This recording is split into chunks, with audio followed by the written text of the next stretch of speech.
नमस्कार साथियों, कैसे हैं आप लोग। मैं उम्मीद करता हूं आप लोग अपने घरों में होंगे, स्वस्थ होंगे, सुरक्षित होंगे।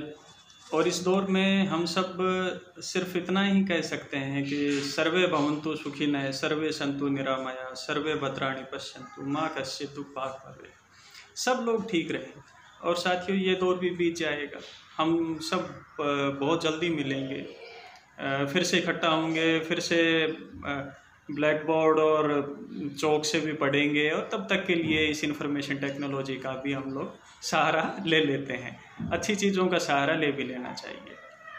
खैर, अब बात करते हैं कि ये वीडियो मैं डेडिकेटेड कर रहा हूँ श्रद्धेय प्रोफेसर भगवान राम जी बिश्नोई सर को, क्योंकि उन्होंने मेरे को ये जिम्मेदारी दी कि मैं फर्स्ट ईयर में कंज्यूमर प्रोटेक्शन एक्ट के संदर्भ में आप लोगों के साथ बात करूं। एक दिन की हमने पिछले सेशन में एक वर्कशॉप भी की थी, और अब हम उसको डिटेल से देखते हैं। देखिए, जहां तक कंज्यूमर प्रोटेक्शन एक्ट की बात है, तो ये तो आप लोगों के समक्ष उस वर्कशॉप में भी और उसके बाद भी बात आई थी कि भाई पिछले साल यानी कि 2019 में एक नया कंज्यूमर प्रोटेक्शन एक्ट इंट्रोड्यूस हुआ है। लेकिन आपके सिलेबस में चूंकि अभी तक 1986 का कंज्यूमर प्रोटेक्शन एक्ट भी चलने लग रहा है, तो उस संदर्भ में हम बात करेंगे, और उसके साथ साथ उसके साइमल्टेनियसली हम 2019 के कंज्यूमर प्रोटेक्शन एक्ट के संदर्भ के अंदर भी बात करेंगे। तो चलिए, आज हम अब देखते हैं कि भाई इन दोनों एक्ट के अंदर प्रावधान क्या है। और उससे पहले चूँकि इस सेशन की एक शुरुआत है और सब कुछ अच्छे से ही रहे, तो इसके लिए वही है कि भाई मेरे भवबाधा हरो राधा नागरी सोई, जातन की झाई परे श्याम हरित तुति होई। सब कुछ ठीक से होगा और सब कुछ अच्छे से रहेगा इस नए सेशन में। ईश्वर से यही एक प्रार्थना हम सब करते हैं।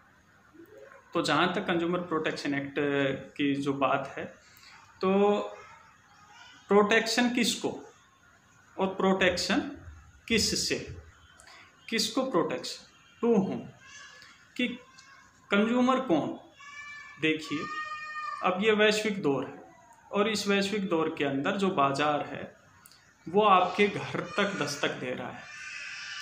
तो हम सब कहीं ना कहीं डे बाय डे की लाइफ के अंदर, चूंकि अब कॉमर्स का युग है, व्यापार का युग है, वाणिज्य का युग है, तो डे बाय डे की लाइफ के अंदर हम सब कंज्यूमर हैं। हम सब कंज्यूमर हैं, एक छोटे से बच्चे से लेके एक जो वानप्रस्थ और संन्यास आश्रम की जहाँ तक इंडियन माइथोलॉजी में बात की है, उस कैटेगरी के व्यक्ति को भी आप उसमें, वो भी एक कंज्यूमर है। और एक छोटा सा जो नवजात जो शिशु जो अभी इस दुनिया में जिसने कदम रखा है आज के दिन, तो वो भी एक कस्टमर है, एक कंज्यूमर है। तो जहाँ तक प्रोटेक्शन किससे, तो प्रोटेक्शन बाजार से। जाहिर तौर के ऊपर प्रोटेक्शन एक कंज्यूमर को किससे चाहिए, कंज्यूमर को या कस्टमर को एक प्रोटेक्शन चाहिए उन शक्तियों से जो ये दावा करते हैं कि हम रातों रात आपका वजन बढ़ा देंगे, रातों रात आपकी हाइट बढ़ा देंगे। उन शक्तियों से जिन्होंने हमारे बच्चों को, जो गबरू जवान हुआ करते थे, उनको पंपकिन की तरह बना दिया, कद्दू बना के रख दिया। उन शक्तियों से कि जिन्होंने न्यूट्रिशन के नाम के ऊपर मिलावट की जहर बेचा। आपने हल्दी की जगह पीली मिट्टी खा भी रहे हैं। कुछ न्यूट्रिशन होना चाहिए और उसका स्तर कुछ से कुछ रहा, सर्विसेज के अंदर समस्याएं रही। तो इन सब से निजात कैसे मिले, तो उसके लिए प्रयास किया गया। और सोसाइटी में जब भी कोई समस्या बढ़ती है, तो फिर लोग का काम भी यही होता है कि आप उसके समाधान के लिए कोई कानून लाएं। तो कानून आया, और उससे पहले यानी कि 1986 से पहले लगभग 40 इस संदर्भ के अंदर कानून थे जो कहीं ना कहीं कंज्यूमर को प्रोटेक्ट करते थे। लेकिन कोई प्रभावी व्यवस्था नहीं थी। तो जहाँ तक हिस्टोरिकल पर्सपेक्टिव की हम बात करते हैं तो भारत में तो ये बहुत पहले से था कि भाई कंज्यूमर को प्रोटेक्शन मिलना चाहिए। जहाँ तक चाणक्य, विष्णुगुप्त चाणक्य आप जिनको पुकारते हैं और चंद्रगुप्त मौर्य के जो गुरु रहे, तो चाणक्य का जो सुप्रसिद्ध अर्थशास्त्र था उसके अंदर भी कंज्यूमर प्रोटेक्शन के संदर्भ के अंदर कुछ एक बातें कही गई थी। उसमें क्रेता के भी अधिकार थे और उसमें विक्रेता के भी अधिकार थे। और जहाँ तक जो नए युग की जो बात हम करें तो इसकी शुरुआत अमेरिका से मानी जाती है और इसका जो सूत्रपात है वो 15 मार्च 1962 से 1962 से अमेरिका में माना जाता है, जब वहाँ पे जॉन एफ कैनेडी प्रेसिडेंट हुआ करते और उन्होंने बिल ऑफ राइट्स के अंदर इसको शामिल किया। और 15 मार्च को इसीलिए अंतर्राष्ट्रीय उपभोक्ता दिवस के रूप में भी हम मनाते हैं। तो कई बार ये क्वेश्चन आता है कि भाई विश्व उपभोक्ता दिवस, अंतर्राष्ट्रीय उपभोक्ता दिवस कब आता है? तो 15 मार्च को आता है।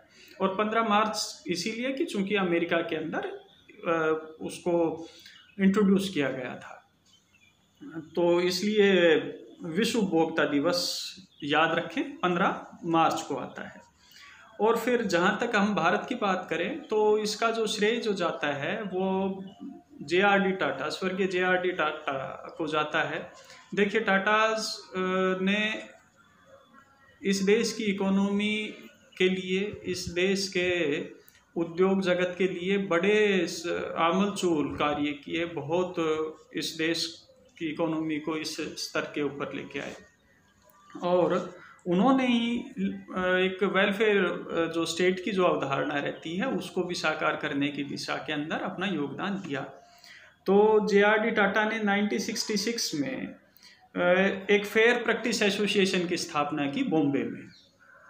तो इस फेयर प्रैक्टिस एसोसिएशन की स्थापना से भारत के अंदर भी इसका सूत्रपात माना जाता है। फिर उसके बाद पुणे के अंदर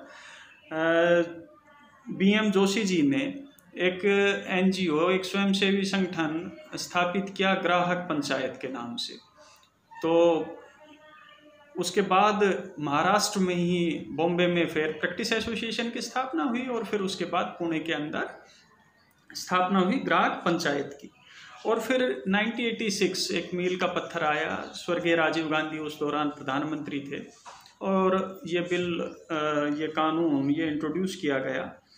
और क्रिसमस की पूर्व संध्या पे, यानी कि 24 दिसंबर 1986, ये एक प्रभावी डेट रही। चूँकि जो परिवर्तन है वो बड़ा ही एक नेचुरल सा प्रोसेस रहता है और इसको यदि हम रोकेंगे, अगर हम परिवर्तन को, चेंज को रोकेंगे तो एक सोसाइटी की हम प्रोग्रेस को भी रोक देते हैं। इसलिए समय के साथ साथ कानून के अंदर भी परिवर्तन होना जरूरी होता है। तो इसीलिए 1993 में, 1993 में और 2002 के अंदर भी एक व्यापक संशोधन उपभोक्ता संरक्षण अधिनियम के अंदर किया गया। और फिर वर्ष आया, माननीय नरेंद्र मोदी जी जब प्रधानमंत्री थे, राजीव जी से लेके नरेंद्र मोदी जी तक, यानी कि 1986 से लेके और फिर 2019। तो 2019 के अंदर ये एक बिल्कुल पूरी तरह से नया कानून इंट्रोड्यूस कर दिया गया। और उसमें किस लिए किया गया कि ताकि जो 86 की जो लूप होल्स जो कहीं ना कहीं थी उनको दूर किया जाए।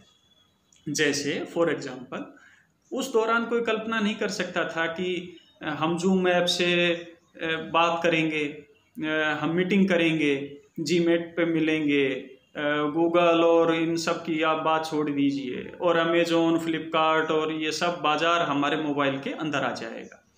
तो कहीं ना कहीं जो ई-कॉमर्स इतना बड़ा एक प्लेटफॉर्म बना, तो उससे सुरक्षा कैसे मिले?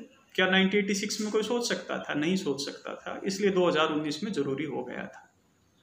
फिर कि आप एंडोर्सर के ऊपर जुर्माना किस तरह कर सकते हैं। आप आपको कह दिया सेलिब्रिटी ने और आपने उनकी बात के ऊपर यकीन करके कुछ किया, तो क्या जिम्मेदारी नहीं बनती कि जो सेलिब्रिटी हैं वो जिनको हम इस देश के अंदर भगवान की तरफ मानते हैं, तो क्या हमारे इन भगवान लोगों की जिम्मेदारी नहीं बनती कि वो अपने भक्तों यानी कि हमारे जैसे जन सामान्य के प्रति जवाब दे रहे हैं ऐसे उत्पाद का विज्ञापन ना करें, तो उनकी जिम्मेदारी सुनिश्चित की गई। इसी तरह से पिक्यूलरी जुरिस्डिक्शन था 86 के अंदर 3 टायर रिट्रेसल फोरम की स्थापना की गई थी, डिस्ट्रिक्ट फोरम, स्टेट कमीशन और नेशनल कमीशन। उनकी पिक्यूलरी यानी कि उनकी जो धन संबंधी जो देखिए उस दौरान 100 रुपये की कीमत में और आज के 100 रुपये की कीमत में तो अंतर है ना भाई, तो इसीलिए उस पिक्यूलरी जुरिस्डिक्शन को बढ़ा दिया गया, तो ज़रूरी था, तो इसके अंदर वो बढ़ा दिया। इसी तरह एक CCPA का गठन किया गया। मैं जब जो पॉइंट आएंगे तो मैं आपके साथ उनको डिटेल्ड से डिस्कस करूंगा। इसके 3-4 पार्ट आएंगे तो हम उनको धीरे धीरे देखेंगे। तो ज़रूरी था प्रोडक्ट लायबिलिटी सुनिश्चित की जाए। प्रोडक्ट लायबिलिटी के साथ साथ ये भी सुनिश्चित किया जाए कि भाई जो केसेस हैं वो कम हों, उनको टाइमली उनको सॉर्ट आउट किया जाए। तो इन सब के लिए ज़रूरी था कि बहुत समय हो गया, तो इसलिए एक नया बिल इंट्रोड्यूस किया गया, एक नया कानून इंट्रोड्यूस किया गया, और हम उन दोनों का अध्ययन समय समय के ऊपर साथ के साथ करते रहेंगे। तो जहाँ तक जो उपभोक्ता के जो अधिकार हैं, अधिकारों की हम बात करते हैं, तो उपभोक्ता के मोटे मोटे तौर के ऊपर देखिए भाई, एक कस्टमर के कितने अधिकार हो सकते हैं। जैसे सूचना का अधिकार, कि आपको पता होना चाहिए ना कि भाई आप क्या ले रहे हैं। आप देखते होंगे कि आप जो पैकेट रहते हैं उनके ऊपर रेड और ग्रीन यानी कि वेजिटेरियन और नॉन वेजिटेरियन जो प्रोडक्ट हैं उनके ऊपर मार्क होने लग गए। पता होना चाहिए ना, एक बिल्कुल जो लेमैन है, जो हमारा जो कहीं ना कहीं जो विकास की दौड़ में जो पीछे एक छूट गया जो भाई या बहन है, उसको भी पता होना चाहिए कि चाहे उसको अक्सर ज्ञान नहीं हो, लेकिन वो उस सिंबल से, उस ग्रीन और रेड उस सिंबल से पता कर सके कि भाई इसके अंदर वेजिटेरियन फूड है या उसके अंदर जो इंग्रेडिएंट्स हैं वो नॉन वेजिटेरियन है। तो सूचना का अधिकार होना चाहिए। इसी तरह सुरक्षा का अधिकार, कि भाई हम क्या खा रहे हैं, क्या पहन रहे हैं, कहाँ आ रहे हैं, कैसे जा रहे हैं, उसका सुरक्षा उससे होनी चाहिए। इसी तरह चयन का अधिकार, कि भाई मार्केट के अंदर से मोनोपोली एकाधिकार ना हो, कि हम जो प्रोडक्ट हैं उनको एक वाजिब कीमत के ऊपर एक वाजिब तरीके से खरीद सके। इसी तरह सुनवाई का अधिकार, क्षतिपूर्ति प्राप्त करने का, कि भाई आप क्लेम कर सकें, आप डिमांड कर सकें कि साहब मेरे को नुकसान हुआ है तो मेरे को डैमेजेस दिए जाएं। इसी तरह से उपभोक्ता की शिक्षा का अधिकार, कि जागो ग्राहक जागो, यही तो कैंपेन चलता रहा है ना भाई। तो उपभोक्ता शिक्षा के ऊपर समय समय के ऊपर सभी सरकारों ने काफ़ी बल दिया, काफ़ी जोर दिया। जहाँ तक तो ये कुल मिला के 6 अधिकार थे उपभोक्ता के। 86 के एक्ट के अंदर भी इनको मान्यता दी गई और आज भी मान्य थे। और जहाँ तक जो 2019 का जो एक्ट था उसके अंदर ये था कि भाई availability of goods and services on competitive prices, कि भाई कम्पिटिटिव जो प्राइस है उसके ऊपर हमें गुड्स की या सर्विसेज की अवेलेबिलिटी हो। इसी तरह के से कि भाई कोई भी प्रोडक्ट है उसकी क्या क्वालिटी है, कोई पैकेट लिया उसके अंदर उसकी क्वांटिटी कितनी है, उसकी क्वालिटी कितनी है, उसका स्टैंडर्ड क्या है मैन्युफैक्चरिंग का, उसका प्राइस क्या है। तो इसके संदर्भ में यानी कि वस्तुओं या सेवाओं की गुणवत्ता के संदर्भ में, उनके मात्रा मूल्य के संदर्भ के अंदर, उनके मानक के संदर्भ के अंदर जानकारी होना।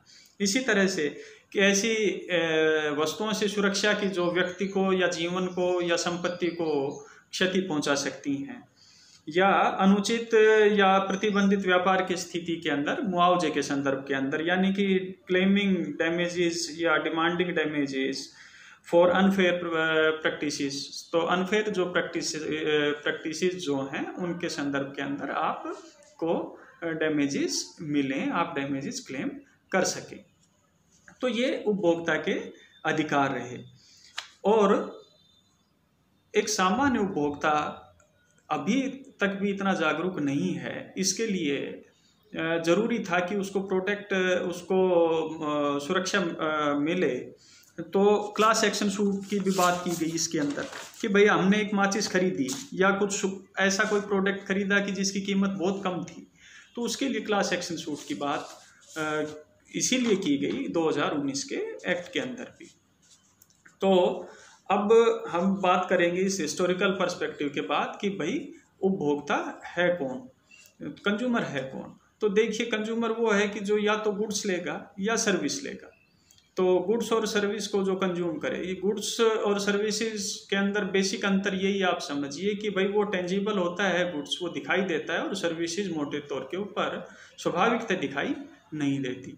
और इन दोनों के मानव जीवन के अंदर काफ़ी, और किसको माना जाएगा, जो कि कंसिडरेशन के साथ इसको लेता है।